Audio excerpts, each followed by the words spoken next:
मैं Vishwajeet Singh study with आकार IAS के यूट्यूब चैनल पे आप सभी का स्वागत करता हूं। हम जो उत्तराखंड पीसीएस के प्रीवियस ईयर के क्वेश्चन को सॉल्व कर रहे थे, उसके आगे के क्वेश्चन को सॉल्व करेंगे। तो देखते हैं पहला क्वेश्चन कौन सा है।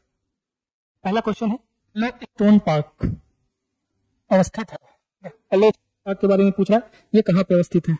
कनाडा में, कोलंबिया, केन्या और संयुक्त राज्य अमेरिका में। तो येलोस्टोन नेशनल पार्क ये आपका यूएसए में, संयुक्त राज्य अमेरिका में स्थित है, या यूएसए के कोलंबिया पठार पे,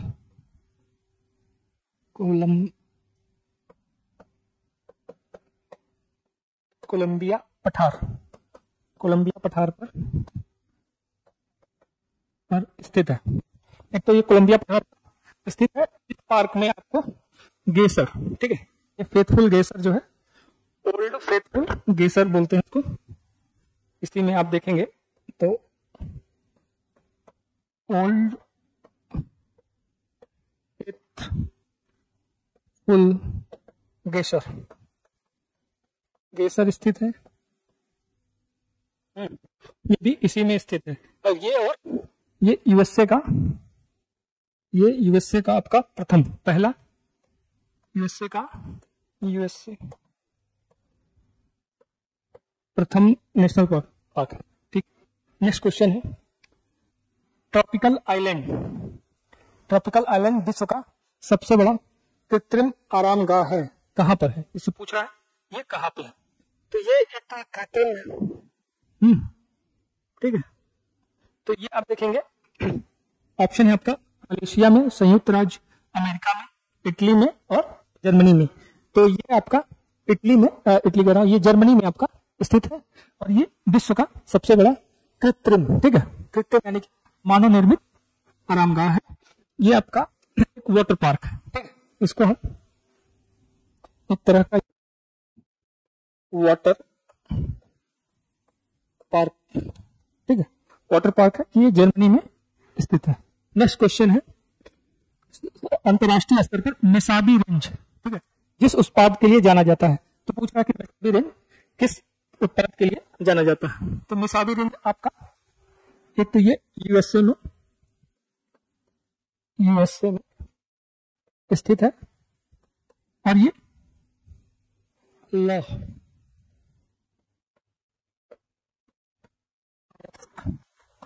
लौ अयस्क के लिए जाना जाता है। ये लौ अयस्क की पानी, ठीक है। ये आपका सुपीरियर जो झील है, सुपीरियर जो झील है, उसके दक्षिण पश्चिम में है। दक्षिण पश्चिम में स्थित है। यहाँ पे और भी जो मतलब लोहे के खाने हैं वो पाए जाते हैं, जैसे कि वर्मिलियन है, यहाँ पे आपका है वर्मिलियन है, और भी है इसी में जो यहाँ पे पाए जाते हैं। शून्य अंश अक्षांश रेखा, शून्य अंश देशांतर रेखा, ठीक है। तो 0 degree latitude and 0 degree longitude line कहां पर एक दूसरे को काटती है या अवलंबित होती है? तो ऑप्शन है अटलांटिक महासागर में, आर्कटिक महासागर में, हिंद महासागर में और प्रशांत महासागर में। तो शून्य अक्षांश रेखा का मतलब है यहाँ पे ये आपका कह रहा है कि विषुवत रेखा के बारे में पूछ रहा है। विषुवत रेखा, या इसको इक्वेटर कह लीजिए, भूमध्य रेखा कह लीजिए। और ये आपका शून्य देशांतर रेखा का मतलब है प्रधान मध्याह्न रेखा, मध्याह्न रेखा, प्राइम मेडिटेरियन लाइन बोलते हैं। तो ये दोनों एक दूसरे को, ये और ये दोनों एक दूसरे को, जो अटलांटिक महासागर है, अटलांटिक महासागर के जो गिन्नी की खाड़ी है, गिन्नी की खाड़ी में एक दूसरे को काटते हैं। इसको हम यहाँ पे ये एक दूसरे को काटते हैं, इसको इसको हम नल आइलैंड भी बोलते हैं, नल आइलैंड, आइलैंड, नल आइलैंड भी बोलते हैं। और अटलांटिक महासागर को हम कैसे कर सकते हैं, इसको अंध महासागर, ठीक है, अंध महासागर भी कहते हैं, ठीक। इस हिसाब से आपका आंसर हो जाएगा ए, अटलांटिक महासागर। नेक्स्ट क्वेश्चन है, विश्व का सबसे बड़ा पोताश्रय पूछ रहा है, कहाँ पे है, बंदरगाह, ठीक है, विश्व का सबसे बड़ा बंदरगाह पूछ रहा है, कहाँ पर स्थित है। तो ये जो क्वेश्चन जिस समय का है 2004-2005 का, उस हिसाब से ये देखेंगे तो आंसर आपका रॉटरडम, ठीक है, नीदरलैंड का रॉटरडम बंदरगाह उस समय विश्व का सबसे बड़ा बंदरगाह था वर्तमान में, ठीक है। लेकिन वर्तमान में आपका सबसे बड़ा बंदरगाह है संघाई, संघाई, ये वर्तमान में है, वर्तमान में संघाई। दूसरे नंबर पे आता है सिंगापुर,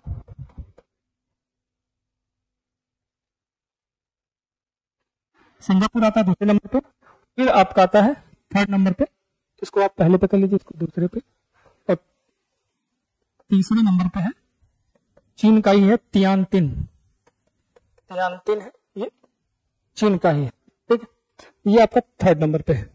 संघाई के बारे में आप देखेंगे तो एक तो ये बड़ा है सबसे, दूसरा ये व्यस्ततम भी है, ठीक है, व्यस्ततम, और ये यांग्त्सी नदी जो है, यांग्त्सी नदी के डेल्टा पर,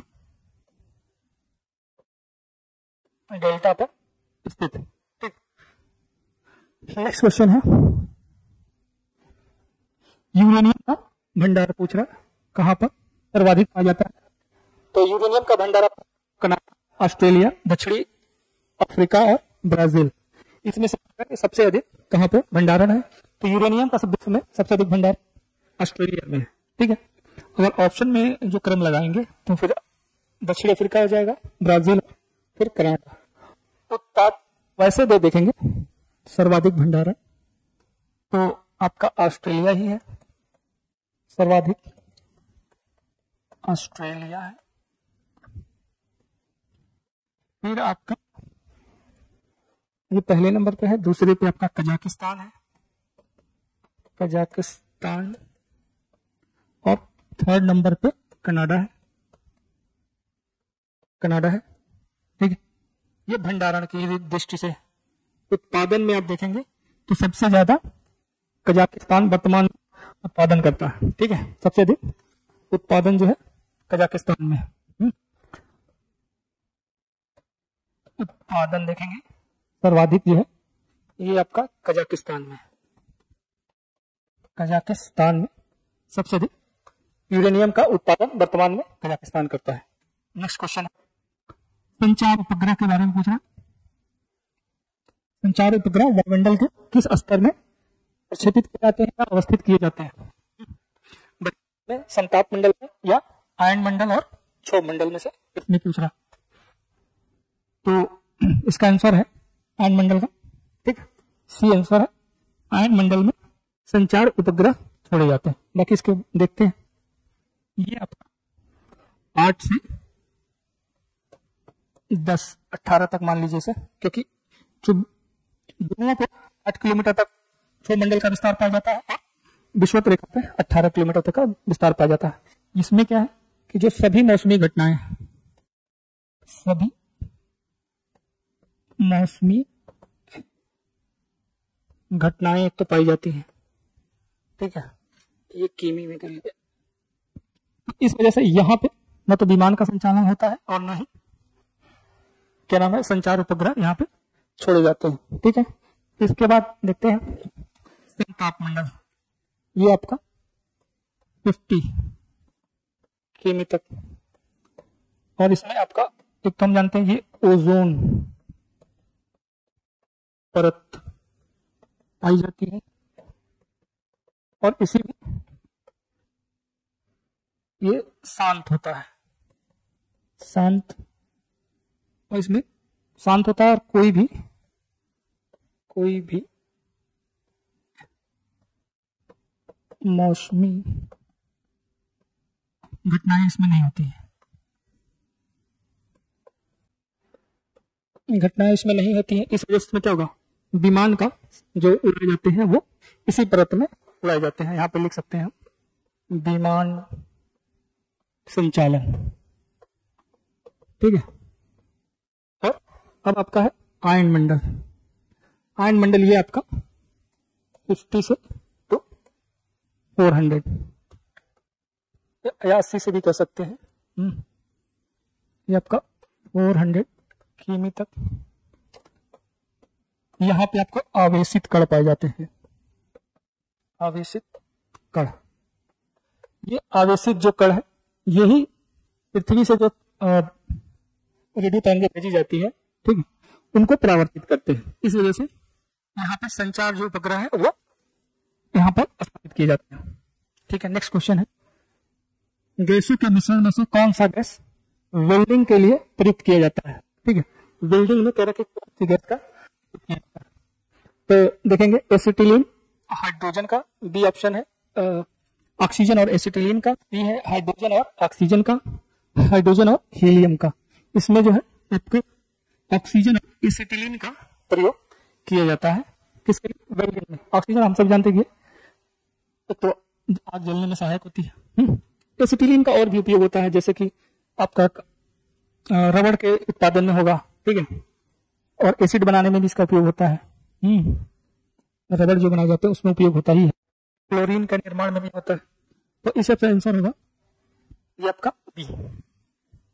नेक्स्ट क्वेश्चन है, संविधान, भारतीय संविधान की अस्पष्टता उन्मूलन से संबंधित अनुच्छेद पूछ रहा है कि कौन सा है जो संविधान में दिया गया है अस्पष्ट उन्मूलन से, ठीक है। तो आर्टिकल 15 अनुच्छेद और अनुच्छेद 17 अनुच्छेद 18, तो इसमें आपका ऑप्शन है सी, अनुच्छेद 17 अस्पष्टता के अंत के लिए जाना जाता है। ये आपका 18 उपाधियों के अंत के लिए है, उपाधि अंत की बात करता है। ये आपका रोजगार या अवसर में आरक्षण की बात करता है, अवसर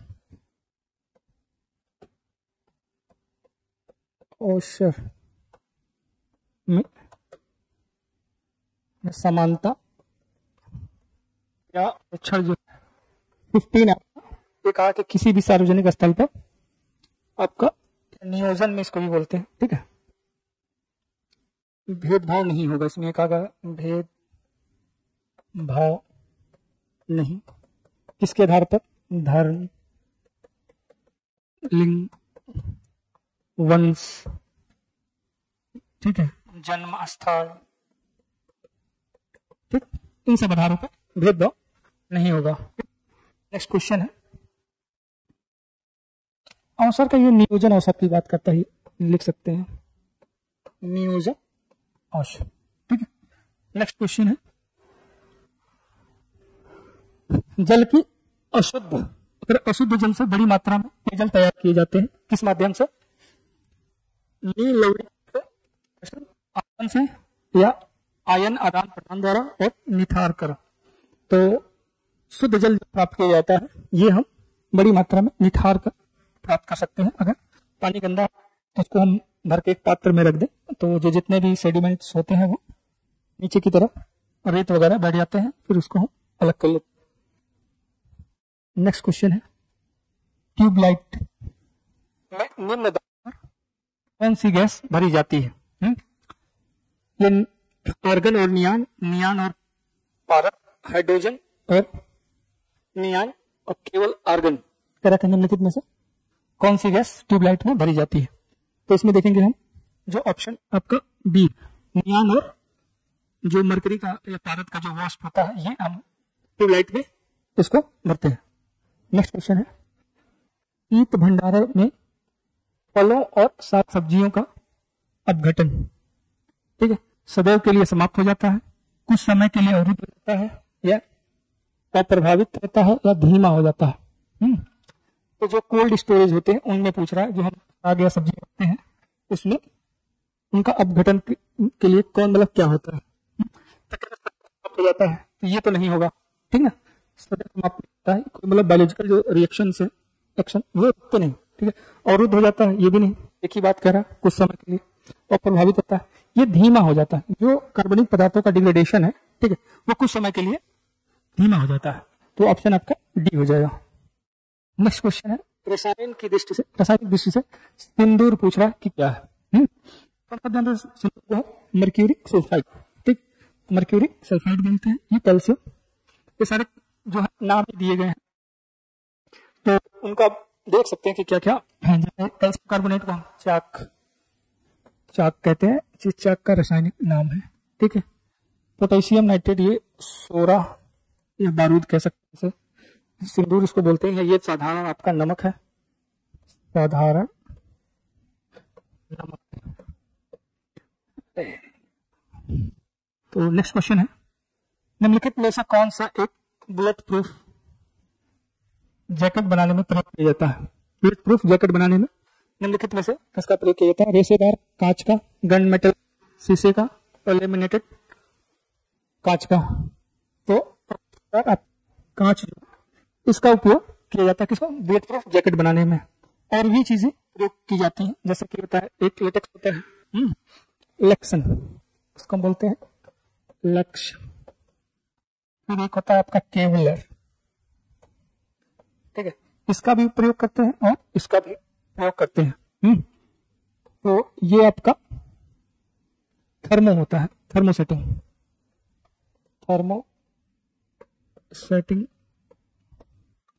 पॉलीमर है,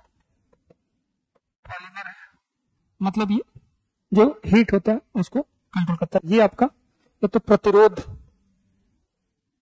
प्रतिरोधकता इसकी बहुत अधिक होती है। फिर जो है इसमें आप देख सकते हैं कठोर होता है, और कम वजन के कारण इसका प्रयोग वर्तमान में सबसे अधिक बुलेट प्रूफ जैकेट बनाने में किया जा रहा है। बाकी इन दोनों का भी उपयोग किया जाता है और रेशेदार कांच का उपयोग किया जाता है। नेक्स्ट क्वेश्चन, स्टेनलेस स्टील बनाने के लिए लोहे में क्या मिलाया जाता है। निकिल और तांबा, दूसरा ऑप्शन है निकिल, तीसरा ऑप्शन है निकिल और टिन, और क्रोमियम और निकिल। तो इसमें देखेंगे लोहा होता है, फिर इसमें आपका होता है क्रोमियम प्लस निकिल, प्लस इसमें आपका कार्बन और प्लस इसमें मैग्नीज भी, थोड़ी बहुत मात्रा में मैग्नीज भी होता है, मैग्नीज, ठीक है। मैग्नीज जो है ये सब मिला के बनाया जाता है स्टेनलेस स्टील। इसमें सबसे अधिक लोहा होता है 8.94%। तो इस हिसाब से ऑप्शन देखेंगे तो क्रोमियम और निकिल का आंसर हो जाएगा। नेक्स्ट क्वेश्चन है, जल के लिए पीएच का मान पूछ रहे हैं कितना होता है। तो पीएच क्या है, पीएच है किसी पदार्थ का, ये पदार्थ का अम्लीयता या क्षारीयता बताता है, क्षारीयता बताता है। तो जल का पूछ रहा है ना, ये लगभग 7, क्योंकि जल का न तो एसिडिक है और क्षारीय। अगर 7 से कम है, ठीक है, तो ये क्या हो जाएगा, अम्लीय। अगर 7 से अधिक है तो ये आपका क्षारीय हो जाएगा। तो आंसर होगा पानी की अस्थायी कठोरता के लिए निम्नलिखित में से कौन उत्तरदायी है। तरह की जो पानी है उसकी कठोरता के लिए निम्नलिखित में से कौन उत्तरदायी है। तो कैल्शियम और मैग्नीशियम के क्लोराइड और सल्फेट, कैल्शियम और का बाइकार्बोनेट, मैग्नीशियम का बाइकार्बोनेट, और सिल्वर और पोटेशियम का ये क्लोराइड्स। तो इसमें देखेंगे ऑप्शन जो है ए आपका सही हो जाएगा। पानी की अस्थायी कठोरता के लिए कैल्शियम और मैग्नीशियम के क्लोराइड और सल्फेट आपके जिम्मेदार होते हैं। अगर अस्थायी कठोरता है, अस्थायी कठोर, तो इसमें हम देखते हैं इन्हीं दोनों के बाइकार्बोनेट होते हैं। ठीक है, एक तो बाइकार्बोनेट,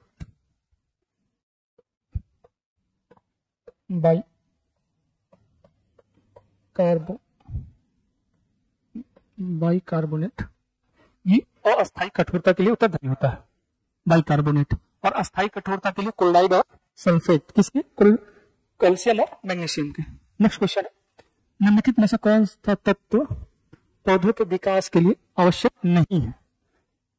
तो इसमें आपका आंसर है सोडियम, पोटेशियम, कैल्शियम और मैग्नीशियम। तो इसमें आपका सोडियम जो है ये आपका आवश्यक तत्व नहीं है। 16 जो तत्व माने गए हैं वो आवश्यक है। ठीक है, 16 तत्व, तो उसमें से ही 10 जो है वो सर्वाधिक महत्वपूर्ण है। ठीक है, इसमें आपके आते हैं कार्बन आ जाएगा, हाइड्रोजन आ जाएगा, सल्फर है, नाइट्रोजन है, फास्फोरस है। ठीक, बाकी पोटेशियम, मैग्नीशियम, कैल्शियम ये सब जो है ये सारे जो है ये आपका अनिवार्य तत्व है, मतलब 10 में आते हैं सर्वाधिक महत्वपूर्ण में, और सोडियम आपका सर्वाधिक महत्वपूर्ण में नहीं आता। नेक्स्ट क्वेश्चन है, प्रेशर कुकर एक खाना बनाते समय कम समय में पकता है क्योंकि? कह रहा कि जो कुकर में हम खाना बनाते हैं वो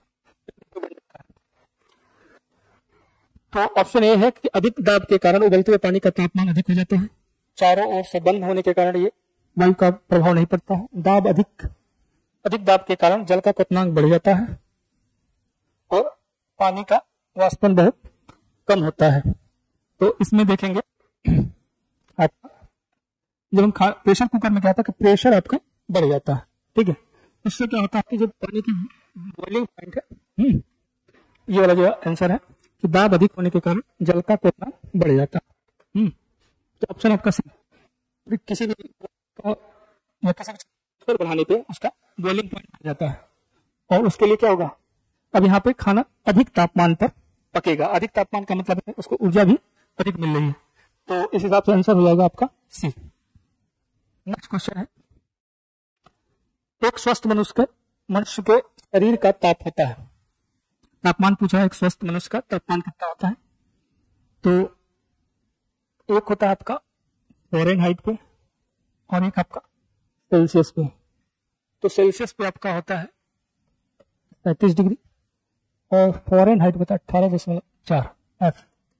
ठीक है, फ़ारेनहाइट पे स्वस्थ मनुष्य का 98.4 और सेल्सियस में देखेंगे तो ये 35 डिग्री होता है। तो आपका आंसर हो जाएगा ए।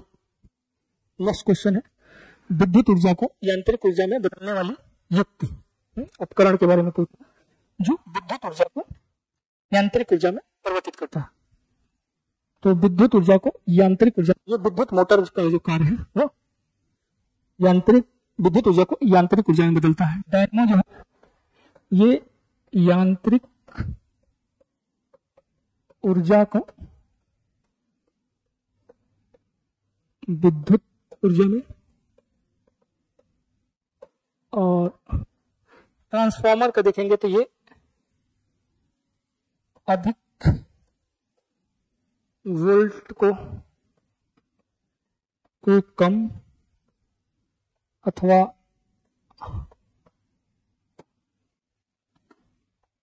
कम वोल्ट को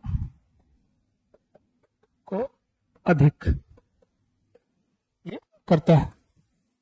इलेक्ट्रॉन क्या है, जो ऊर्जा का भंडारण के लिए प्रयोग करते हैं।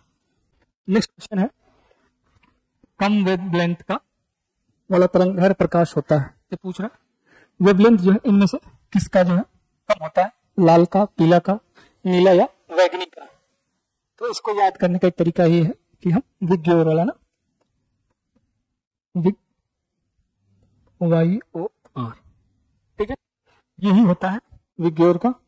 इसको हम एनर्जी बराबर कर सकते हैं ये लेमडा, अगर एनर्जी जो लेमडा इनडायरेक्टली प्रोपोर्शनल होता है लेमडा के, यानी कि ऊर्जा, यहाँ पे देखेंगे इसको, अगर वेवलेंथ, ठीक है, कम है और यहाँ पे देखेंगे तो इसकी वेवलेंथ अधिक हो जाएगी, तो इसका लेमडा का जो मान है वो कैसा होगा, तो वेवलेंथ, ठीक, ये हो गया एनर्जी की हम बात कर रहे थे ना, तो एनर्जी इसकी हाई हो जाएगी। यहाँ पे देखेंगे वेवलेंथ कम है तो इसकी एनर्जी जो है कम हो जाएगी। स्कैटरिंग देखेंगे, स्कैटरिंग आप देखना है, तो अगर वेवलेंथ कम है तो स्कैटरिंग इसकी ज्यादा होगी, और यहाँ पे जो स्कैटरिंग है वो आपका, वो स्कैटरिंग आपकी कम होगी। अगर वेवलेंथ कम है, एनर्जी ज्यादा होगी तो वेवलेंथ आपका कम हो जाएगा, एनर्जी कम है वेवलेंथ ज्यादा होगी और स्कैटरिंग भी कम हो जाएगी। यहाँ पे एनर्जी ज्यादा है, स्कैटरिंग भी ज्यादा होगी, वेवलेंथ उसका कम होगा। हिसाब से देखेंगे विग्योर में जो वॉलेट वैगनी जो है आपका आंसर होगा, क्योंकि इसकी वेवलेंथ सबसे कम होती है, यहाँ पे इसकी जो है सबसे अधिक है और ये सबसे कम है। ये घटता हुआ जैसे जैसे आगे बढ़ेंगे वेवलेंथ आपका बढ़ती जाएगी, एनर्जी आपकी घटती जाएगी। नेक्स्ट क्वेश्चन है, आकाश का रंग नीला दिखाई देता है क्योंकि गैस के ऊपर, नीली गैस ऊपर जाती है, वायुमंडल में प्रदूषण विद्यमान है, सितारे नीले रंग का प्रकाश प्रक्षेपित करते हैं और वातावरण के वायु के कण सूर्य की किरणों को विकिरणित करते हैं। तो ऑप्शन आपका डी है। यहाँ पे क्या होता है, जो सूर्य का प्रकाश होता है, प्रकाश का प्रकीर्णन होता है, ठीक है, तो प्रकीर्णन से तो इसमें सबसे ज्यादा आपका ब्लू कलर का कारण आपको आकाश का रंग दिखाई देता है। जुगाली करने वाले पशु जिस ग्रीन हाउस गैस का निस्तारण करते हैं, ठीक है, तो जितने भी जुगाली करने वाले जानवर हैं जैसे गाय, ठीक है, ये जो है आपका क्योंकि हरी पत्तियां खाते हैं, तो उनसे क्या है आपका मीथेन, ठीक है, मीथेन का वो मतलब जो उनके लीवर में जो बैक्टीरिया पाए जाते हैं मीथेन गैस का प्रोड्यूस करते हैं, तो वो मीथेन गैस को छोड़ते हैं या निष्कासन करते हैं, और मीथेन है आपका ग्रीन हाउस गैस है, ग्रीन हाउस गैस है मीथेन, ठीक है, CFCs है, वाष्प है, इसी में आते हैं ग्रीन हाउस गैसेस में। नेक्स्ट क्वेश्चन है गैसोहॉल, गैसोहॉल का कह रहा है क्या है, तो एथिल अल्कोहल, पेट्रोल, प्राकृतिक gas, ethyl alcohol, ethyl alcohol में विलायत कोई गैस, एथिल अल्कोहल और मिट्टी का तेल, तो जब हम पेट्रोल में एथिल अल्कोहल मिलाते हैं तो ये आपका गैसोहॉल कहलाता है। एथिल अल्कोहल को हम कहाँ से उत्पन्न करते हैं, ये गन्ना जो होता है, गन्ने के हीरे से उसका उत्पादन करते हैं, और पेट्रोल में मिक्सिंग किया जाता है। वर्तमान में कितना 10% अनिवार्य है पेट्रोल में मिश्रण के लिए, ठीक, तो इस हिसाब से आंसर होगा। नेक्स्ट क्वेश्चन यहाँ पे समाप्त होता है। Thank you.